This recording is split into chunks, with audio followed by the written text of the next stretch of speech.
All right, everybody, welcome back to another episode of Ole Miss After Dark. We completely missed y'all last week. That was not my fault whatsoever. 100% on Hitch. He could not power through a little toothache. So we had to keep postponing until we got to where we are today here on Monday, finally getting together to record. Hitch, glad you're doing better. Glad that tooth isn't bothering you anymore. If it is bothering you, glad you finally decided to man up and power through it a little bit so we can get a show going here. So, but we are joined by a very special guest. This is Kim from Crunch Time Sports. Y'all probably seen him on Twitter. There's a lot of content out there with Crunch Time Sports, with college, pro, gambling, all of that. Been following him for a couple of years now. We interacted a little bit in the off season on one of the Twitter spaces. Got to talk to him a little bit there. So I wanted to bring him on, get his thoughts on Ole Miss, the SEC, and maybe a little college football futures if there's anything he's got his eye on. Before we get started, though, I want to let y'all know we have just launched our online store for Ole Miss After Dark. You can get all of your Ole Miss After Dark merchandise. We have recently acquired some Papa Lynn's hot sauce to put on that store to sell to y'all. We're going to be getting some Stewart's Cajun dill pickles to sell to y'all as well. Those are two great Mississippi-made products. That's what we really try to push here, things made in Mississippi and products we believe in. And those are two really good ones that we're really excited to bring to y'all. So if you're interested in all that, there at the bottom of the video, I've got a scroll going there with the website. That's omafterdark.myshopify.com. You can go there, get the merchandise. Here in a couple of days, we'll have the Papa Lynn's hot sauce up available for y'all to buy. We're in the process of getting our hands on the Stewart's Cajun dill pickles as well. They do pickles, okra, green beans, asparagus, a mix with some carrots, stuff like that in it too. A really cool product though. And again, all that made right here in the state of Mississippi. So if y'all want to support the show, that's the best way to do it. Go to that website and purchase either merchandise or something from one of these good Mississippi made products here. So really appreciate y'all tuning in though. Ken, before we get started, how you doing today, buddy? Doing fantastic, guys. Glad to be on with you and looking forward to talking a little Ole Miss football here. Yeah. So I was really impressed today because today is when the preseason coaches poll came out. And I know for a fact you saw it because I saw your tweet. I had listened to your show. What was it, like a week ago? I think you put it out, the Yes. preseason top 25. You absolutely nailed Ole Miss. You had them at number 6, and the preseason coaches poll comes out at number 6 for Ole Miss here today. So just kind of tell me your thoughts behind why you put Ole Miss in that number 6 spot. Well, first of all, looking at that returning production that Ole Miss brings back on the offensive side of the ball, you're talking about a potential first-round pick in Jackson Dart, one of the best wide receivers in all of college football in Trey Harris, and he's got plenty of running mates. I think that wide receiving core with Juice Wells, Jordan Watkins, and Caden Priesthorn could be one of the top 4 weapons in all of college football when you look at wide receiver and tight end groups. So really like the offense. Love what Coach Kiff did in the offseason, bringing in some of those Jimmies and Joes that he talked about after that Georgia game, getting the big fella from Texas A&M and Walter Nolan, getting Princely over from Florida, and getting Trey Amos coming over from Alabama. You short up some of the layers on your defensive line. Can't forget about Chris Paul coming over from Arkansas. So you've touched all 3 layers of your defense, and not just with good talent. We're talking about very high-level talent. So really liked Ole Miss from the talent that they brought in, but I absolutely love that schedule that Ole Miss is going to be playing coming up this year. Very favorable schedule if Ole Miss can take care of business this year. Yeah, and one of the things that you were able to point out that I'm glad somebody finally said, because I haven't heard a lot of people talk about it a whole lot. You pinpointed Caleb Warren there at center for Ole Miss on this offensive line, right? That's the guy I keep going back to. I keep mentioning him. He's a guy that's played a ton of college football, a ton of SEC football, right? And has really come into his own. And you really saw Ole Miss struggle last year when it came to depth behind him. that is a key piece to this offensive line. And look, I don't care how good your quarterback, your running back, your receivers, tight ends, none of it's going to matter if you don't have an offensive line to allow this offense to operate and get down the field and score points. Tell me what you see out of Caleb Warren that makes you so excited. I think you said that he has the potential to be, a second team All SEC player this year. I honestly think if that kid was playing in any other conference, he may be first team in any other conference. It's just the SEC this year is loaded on the offensive line. You got Mays up there in Tennessee. You got Parker Bransford coming over from Washington at Alabama. I think that Warren is right behind them as far as being talented. When your center position is right, and Alabama will tell you this, given some of the troubles that they had last year with the snap, your quarterback, Jackson Dart, won't have to look off to his left or his right, kind of adjust and figure out where that ball is coming at. It's going to be perfectly placed, snap in and snap out. What that allows Jackson to do is keep his eyes on all three levels of the defense, and if there's a check to be made, he can make it without worrying about the snap coming late. Yeah, I mean, that's such a big deal that I don't want to say people take for granted. I think it's even further than that. I don't know that people, when they're watching the games, they think about that snap. And it is different now than it was even a few years ago, because all of these offenses are timing based, right? Like, the receiver knows at this, whatever count in my head, I've got to do this. And the quarter, if the snap is off, if it's low, if it's high, right, that's a tenth of a second that timing is off. And so with Caleb, being able to come back with that production, I mean, it's a huge thing. It's such a small little thing that people don't think about. So that's a good point to bring that up. And he was one of the offensive linemen that just all offseason long, just going back and watching the tape of Ole Miss, I just kept watching the snap and got with Jim Nagy, senior director at the Senior Bowl, and said, hey, is there a chance that he may be on the watch list? And Jim Nagy said, absolutely, because it's one of those things, like you said, Hitch, it's where if your quarterback is not having to worry about the snap, that's one less thing for him to have to concentrate on. And now he can just start to look at, okay, where are my matchups? Where's Trey? Where is Priesthorn? And I think this year, especially bringing in Juice Wells, that's going to put a lot of defenses in what I call crucial conflict, to where you just can't say, well, if we take away Trey Harris, we're good. You're far from good facing Ole Miss this year if you just try to take away Trey Harris this year. Yeah.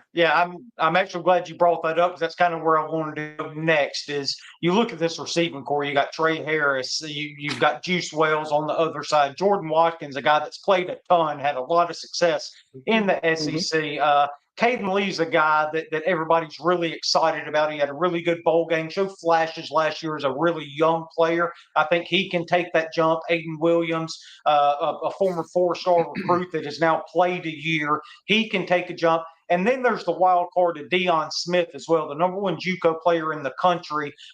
He is supposedly eligible. Lane Kiffin was asked about him again today at his press conference after practice. He said he hasn't joined the team yet. That tells me that they're still working out some of the details to get him on the field. That way he can start practicing as well. When you look at all of these weapons on the outside to go with Priesthorn, to go with Wright, the other tight end from West Virginia, Daquan Wright, that we got in the transfer, how is somebody going to defend this offense when you look at those guys on the outside with a quarterback like Jackson Dart that you've already mentioned, a potential first-round pick, and you look at this running back room and you've got guys like Ulysses Bentley, where every time he's been healthy, he has been a dynamic playmaker for Lane Kiffin in this offense. You've got the Amos, Henry Harris from Miami coming in, coming back, and he's already been in this offense once, right? So he's coming back from Miami. You got Logan Diggs once he recovers from that ACL injury, hopefully. You've got weapons in the backfield as well. How is a defense going to go about trying to defend this Ole Miss offense while Lane Kiffin is in the ear of Jackson Dart all the way up to 15 seconds left in the play clock too, right? I think one of the challenges for this Ole Miss offense, if you're a defensive coordinator for an opposing team, you're going to have to give Lane some change up. So you can't just throw a man-to-man or play what we call a too-high safety shell.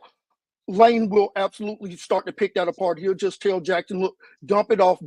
And as soon as they start to creep up, that's when you home run shot. So you're going to have to give this offense some combination looks. So you're going to have to play some cover three, the old Seattle Seahawks defense when they had the Legion of Boom. You're going to have to play a lot of robber coverage. My former mentor, the late great Monty Kiffin, taught us this, where you're going to have that Will Backer or nickel corner, where he's going to give you a different look and then buzz into a zone to where Jackson's not looking at it. Now, the problem is Jackson's not a freshman that hasn't had starts. This guy's had over 25 starts in his college career. So it's going to be hard to throw a lot of junk defenses at him. So what you're going to have to do is you're going to have to play that bend but don't break. Force Ole Miss to go down the field 10, 12 plays and hope that they make a mistake somewhere on third down and you force them into a field goal instead of giving up 6. Yeah, just listening to that there, paraphrasing, obviously, you're going to have to confuse them, right? You're going to have to confuse Jackson Dart, and that may have worked 2 years ago, but it's not going to work. Now, the one thing that I hated that you said right there was that bend don't break, because that has been a bugaboo for Ole Miss for as far as I can remember, right? In the red zone, especially inside the 10, 5-yard line, right, where the field really shrinks. And I agree 100%. I mean, I think you're right.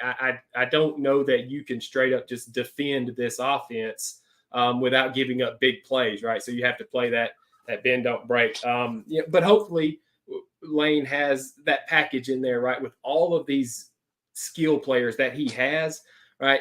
Surely he has a package in there that we are confident in once we get inside that 5-yard line. And that's where you'll see Priesthorn become even more effective down in the goal line. I want to see Lane get away from that tempo inside of the 10-yard line, where it's basically a quarterback draw or a dive play to the running back. Use that big body tight end to where he can leak out into the flat, where you can kind of run a combination. We call it a rub route on the offensive side of the ball, but it's a defense calling a pick. Defense is calling a pick. Right? So you want to see Lane go to a little bit more too tight end down in that lower red zone and say, okay, look, we're going to play bully ball with this offensive line and say, okay, we're not going to try to be cute. We're not going to try to tempo it. We're going to physically line up and punish you. And then if we need to, that's when we can see Jackson use his legs a little bit. And if a play breaks down in the red zone, then he can scamper and run it into the end zone. Yeah. I think that is perfectly put. There were several times last year that we'd be sitting there watching games, and I'm not a football savant by any stretch. I've watched it my entire life, but I don't know the X's and O's and all of that near as well as people like you, obviously, and everybody else that talk about this game for a living do. But I could sit there basically, and anytime we were in a second, third and goal from the 4 or 5 yard line, getting that intermediate area there, quarterback draw. I mean, it was like clockwork, man. And I know if I knew it, the other teams knew it too. Now, it didn't end up liking us near as much as it did the year before, being that predictable. But I think it's a great point you make. You need to be a little more multiple down there. You need to start involving pre-scoring. You saw that a little more in the bowl game too. You saw him get involved a lot more there. So maybe you'll see that. Kind of shifting gears a little bit. Keep talking about Ole Miss, but let's look at the SEC as a whole, right? We got 2 new members, Texas, Oklahoma coming in. really bolstering what is already the best conference in the country. Just from a 10,000-foot view, how do you see the SEC playing out, and maybe how many teams do you think have the potential, not are going to make it, but have the potential to make a playoff run with this new expanded 12-team playoff that we have? You know what? That's a fantastic question. You bring in two of maybe the top 10 legendary programs in college football with Texas and Oklahoma. I mean, I call Oklahoma one of the Mount Rushmore programs of college football. So when you talk about the four best programs, Oklahoma's definitely being mentioned. You leave a Big 12 conference where you were the 800-pound bully in the arena. And I call the SEC shark-infested waters for a reason. You have more teams that have won national championships in this conference over the past 30 years than every other conference combined. You're going to have to go through programs like Auburn. Ole Miss is no longer up and coming. They are here now. You go through an LSU, a multiple national championship winner, a Florida multiple national championship winner. And oh, by the way, if you get past those four, you just have to deal with a team in Athens called Georgia and a team in Tuscaloosa called Alabama. You may have heard of them a little bit. So now, instead of having those 1 or 2 games a year that you had in the Big 12, where if you beat each other in the Red River rivalry, you may have had an upstart TCU or an upstart Baylor Texas one Tech. year, a Texas Tech or one off. Oklahoma But in this State. conference, there is no Saturdays off. You're going to, on a given schedule, you're going to face 5 teams that could be easily ranked in the top 15 on your schedule every year. So Ole Miss has dealt with this for years where, after you played Alabama, we get a breather. No, we get LSU the following week, or we get a really good Arkansas or a really good Florida team the following week. So no days off in this conference. And it's really going to be interesting for those teams and those fan bases to kind of shift their mind and say, we're not the only show in town anymore. It's we have to bring our A game every week if we want to compete. Now, that Texas team is absolutely loaded. We in the SEC are familiar with Steve Sarkisian as the offensive coordinator at Alabama. Did a fantastic job. We've also seen Coach Brent Venables do a really good job while he was the defensive coordinator at Clemson, now running the show there at Oklahoma. I think that they are a little bit further behind the curve as far as Texas. Texas started building for the SEC a couple of years ago. I think Oklahoma just started this year, and losing your entire offensive line in this conference, probably not the way to go if you're Oklahoma. As far as how many teams could realistically go into the season here in a couple of weeks thinking that they have a real opportunity to make the college football playoffs, this number is going to absolutely kill you. 10 teams right now could realistically make the college football playoffs.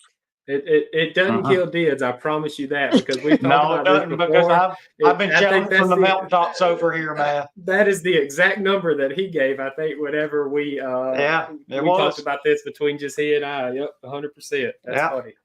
And depending on how the first couple of weeks of the season plays out, if A&M is able to beat Notre Dame at home, if Florida, who is I think as we sit right now, a 1.5 point underdog to Miami.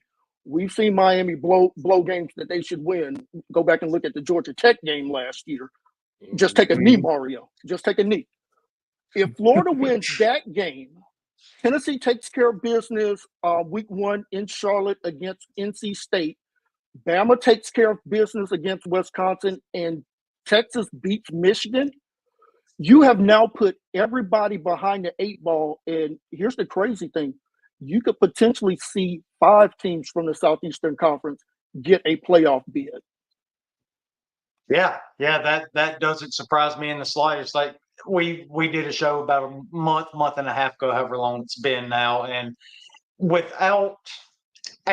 at the same time, I was able to get 7 SEC teams at 10-2. Without swapping any games. And then I had Tennessee at 9-3, and I think LSU at 9-3, something like that. I mean, it's just outrageous how many teams have an opportunity to make this college football playoff since it's been expanded.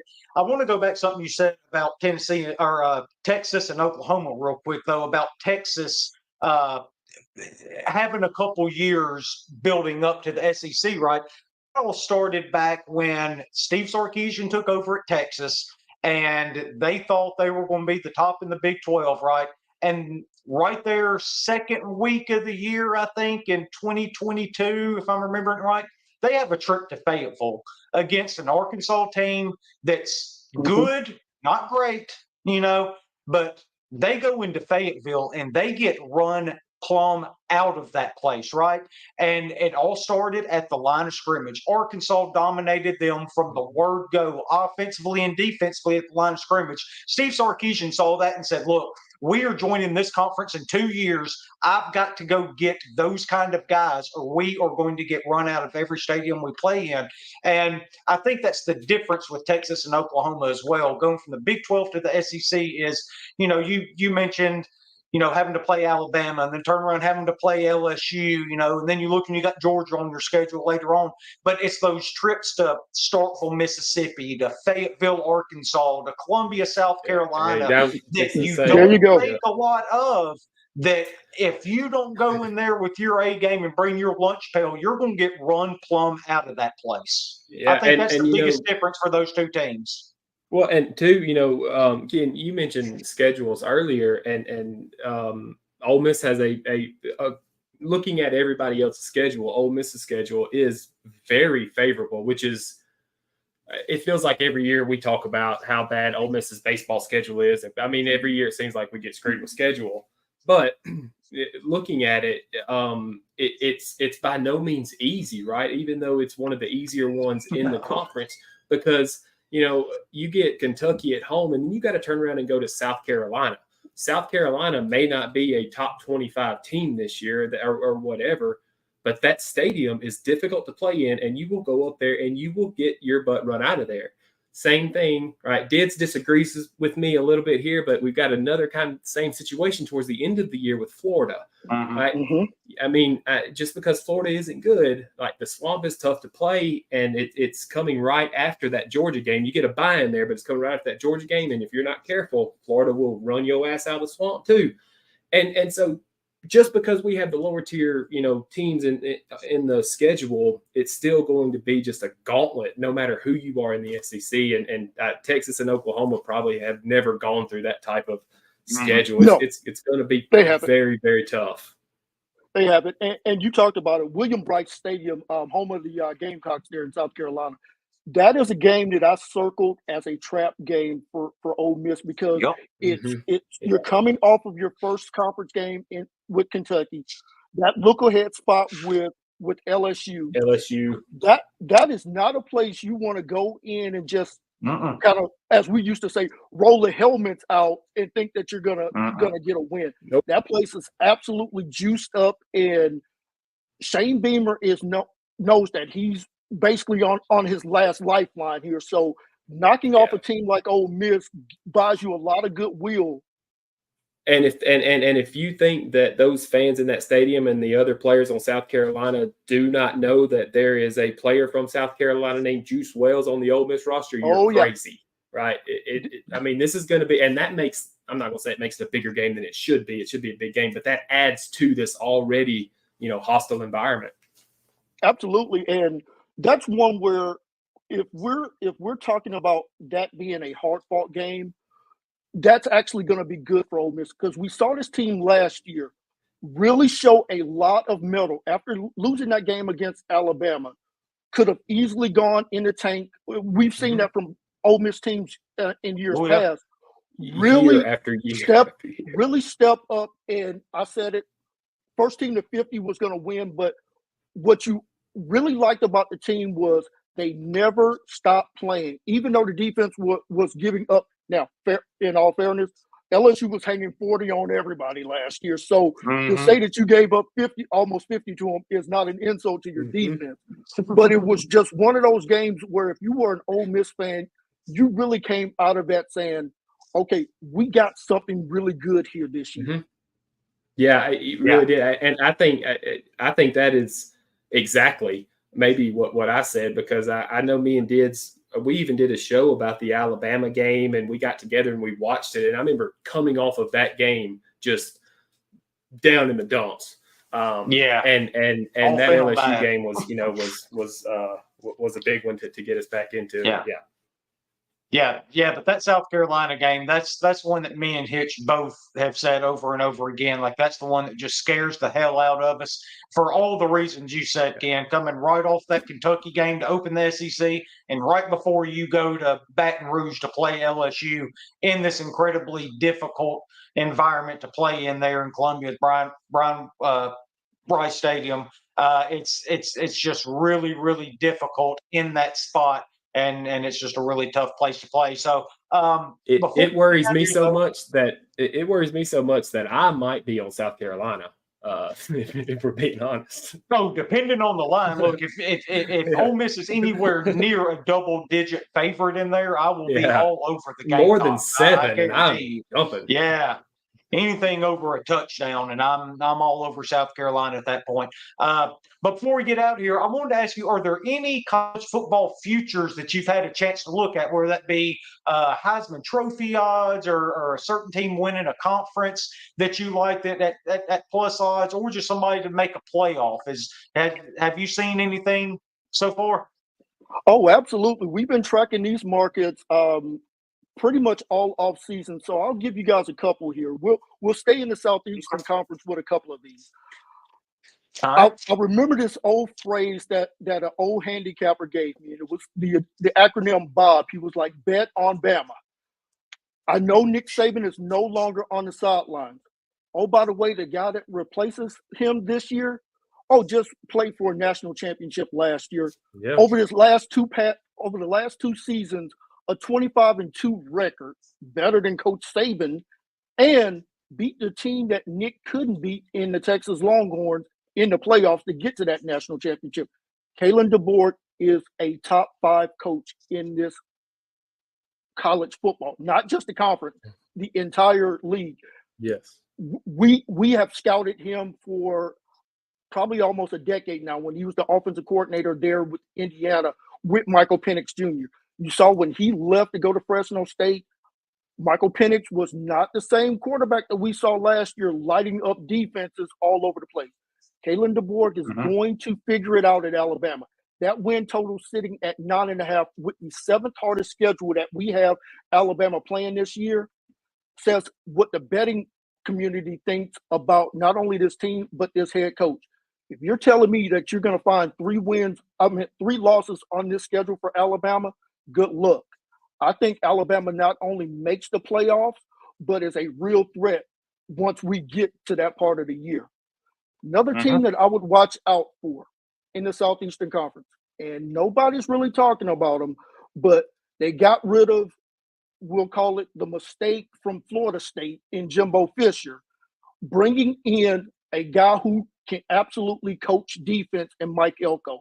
Their new offensive coordinator coming over from Kansas State, Colin Klein, a very underrated offensive coordinator. But I think pairing him up with Connor Wegman and that defense is going to bring back shades of that old Texas A&M wrecking crew there.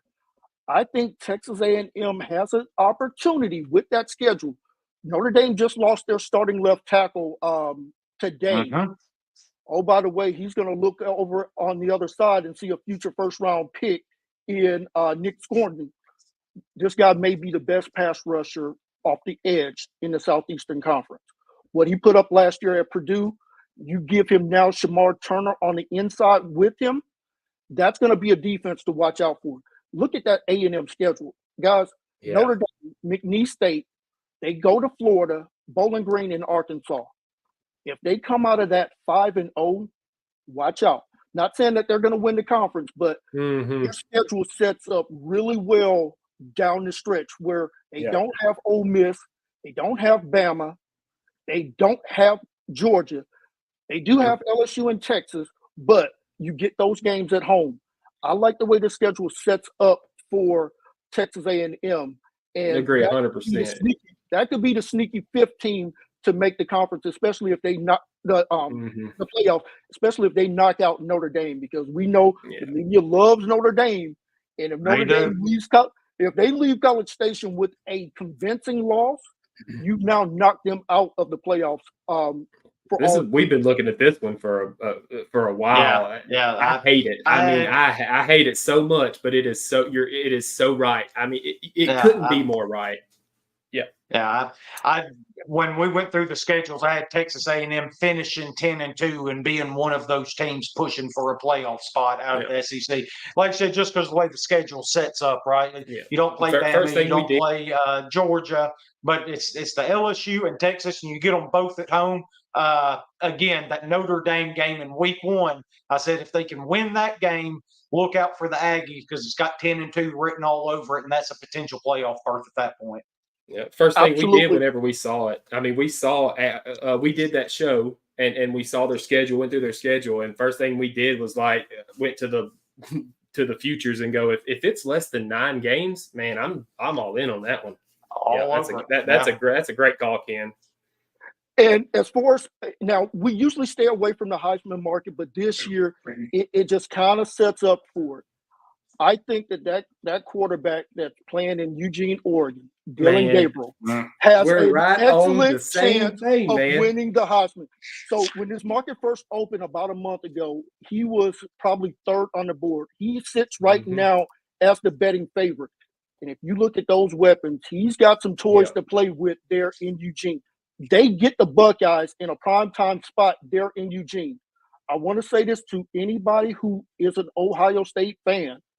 You have not seen life outside of the Big Ten in a big-time environment like what you're going to see in Eugene, Oregon. I know Happy Valley is a special place. I get it, the big house in Michigan. When that duck rolls in on that Harley Davidson and gets that place bouncing like a bounce house, I'm telling you, it is loud and it is crazy. He's got an excellent offensive line, one of the best offensive coordinators in college football. And I said that Ole Miss was right there as the best receiving core in college football. Well, they're right there with Ohio State and Oregon. You get that showcase game at home, prime time where everybody's watching. If he goes in and rips up that Ohio State defense that we're talking about as one of the 5 best defenses in college football in the preseason, that odds will go from, I think right now, I think we're looking at plus 650 on the odds. That will go to about plus 150, even plus 100 in a blink of an eye. We saw that last year. Bo Nix basically had the Heisman Trophy, won, lost the game to Washington. Jaden Daniels continued to put up magical numbers all season, was able to snipe that Heisman from him. Dylan Gabriel has the offensive line, has the coordinator to go with it, and he has a primetime game to set him up in real good position for it. So I like Dylan Gabriel to go to New York and possibly join a couple of SEC quarterbacks there for a Heisman Trophy ceremony. There's a guy down in Oxford you guys may be familiar with. That's right. That's right. I will say this. I would not be afraid if I'm an Ole Miss fan to sprinkle a little bit of money on Jackson. Not so much the first 4 weeks because that schedule, you're not going to see his numbers move regardless of the numbers that he puts up. But just keep an eye on it right after the Kentucky game and just see where his odds are there, because that showdown with Georgia, we know what happened between the hedges last year. You now get them at Vaught-Hemingway Stadium. Folks, if you haven't been to Vaught-Hemingway Stadium during a night game, put that on your bucket list. Come on down. That's right. Put that on your bucket list. I had the experience of being there a few years ago. If the schedule breaks right this year, we would love to do a live game there. That place will get loud. If he gets that Georgia defense, and you're hoping Georgia comes in with maybe just one loss, you're sitting there with either one loss or undefeated. If Jackson puts on a show, which he's more than capable of doing, I would think Jackson Dart could find himself not only in contention of being a early first-round pick in next year's draft, but he could find himself in New York City with a real shot of holding up that trophy. Man, I love that. I love that. I love that Dylan Gabriel pick. I do too, man. I've been almost such a as big much as I Dylan love. Gabriel fan. Yeah, I think that people forget, 2 years ago or whenever he was down at UCF, and with those weapons, right? He was putting up unbelievable numbers. And maybe I'm biased because I watched him a lot because I had a bunch of money on UCF every week. It seemed like because the market just didn't know what to do with UCF that year. But man, you said it, with those weapons that he's got at Oregon. I mean, he's going to be throwing that thing all over the place. And I think, too, you brought up a good point as far as if you like this pick, you need to get on it quickly, because a few weeks into the season, it's going to change drastically. Yeah, so I think Oregon gets Ohio State. I want to say week 5. They're in Eugene. I would get it. I would get it now and just go ahead and lock that in. I would if Ole Miss fans want to go ahead and get Jackson early now, I would go ahead and get him, because you're gonna see him now. Here's what I hope Lane does. I hope Lane gets Will Howard in the first 4 weeks as much as possible to get him some playing time with that first team offense, not just in mop-up duty. And you'll see Jackson numbers not really be explosive, but he's not taking those hits like we saw him take the volume of last year. Because right now, we know what Will Howard was coming out of high school. We haven't seen him in Lane's offense in meaningful snaps yet. So let's get Will Howard in the first half in those first 4 games. You're going to see everybody kind of pass Jackson as far as the Heisman voting goes, where he's going to kind of be the forgotten guy as far as the SEC quarterback. Well, we know this about this conference.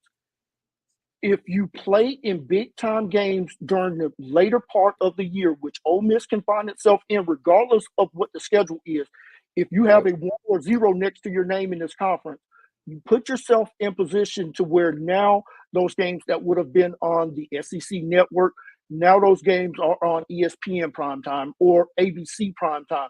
You got the number 1 crew doing that game. Now that's where Lane can kind of say, Jackson, turn it loose. Let's see these weapons that you have at your disposal now start to light up the skies, which we've seen Jackson do over his career. Now you'll start to see that number really start to shrink week in and week out, to where now, where he may be like 10th in the preseason, he can go from 10th to 5th in a blink of an eye. And then what you want to do is you want to have that locked in before the Georgia game, because if he has a big game against Georgia, now you're talking about our the same thing with Dylan Gabriel, right? Like you lost all your value by waiting too long. That's right. Absolutely. That's right. Yeah. That's those are all really good points and really good picks. It's just to agree with somebody that knows what they're talking about. When me and Hitch have been talking about it for a few weeks now, and those are all things we like. We like Bama to win at least 10 games and A&M to win 10 games, push for college football playoff. We've both been Dylan Gabriel fans for the last several years, right? And just like you said, getting up to Eugene, getting in that offense with those weapons, he's going to have a huge year up there, I'm sure. And with the big games you're talking about, you get the Ohio States and teams like that he wouldn't get in the Pac-12. So it's all going to be really interesting to see how it plays out. Ken, really appreciate your time, man. A lot of really good information for Ole Miss and SEC fans here, and gamblers alike too. So anything you want to plug? Really appreciate you got anything you want to get out, Ken? Absolutely. So you can catch us. We'll start doing more live shows twice a week. Tomorrow we have our all college football live show on Twitter and YouTube, and then our SEC space on YouTube on Wednesday. So college football is here, guys. I can't wait. Looking forward to spending a lot of time in the best conference in all of college football. And definitely Ole Miss fans, it won't just be a party at the Grove this year. It's going to be a party inside of that beautiful stadium you have there in Oxford. You got a really good team here. And I think with Lane having all of this experience back on offense, I would not sleep on Ole Miss having a real great opportunity to make the college football playoffs this year. Awesome, man. Yeah. Yeah, That's y'all definitely go check out Ken and Crunch Time Sports. They do a really good job. Always have content coming out over there with those fellas. So go check them out. Tune into their spaces, and you'll get a lot more good conversation, just like you got here, dude. Really appreciate you joining us, though, and your time, your insight, all of that. And remember, everybody out there, to support the show, you can go to omafterdark.myshopify.com, find all your merchandise and other Mississippi-made products as well. And that helps bring more content to you guys, helps us grow and stuff like that. So again, Hitch, as always, appreciate you joining me. Ken, real big thank you to you, man. Really great stuff, really informative. That was a lot of fun. So I appreciate it. And we'll have you on again sometime. My pleasure, guys. Anytime you need me, just send a call. All right. All right, Appreciate buddy. it, Kia.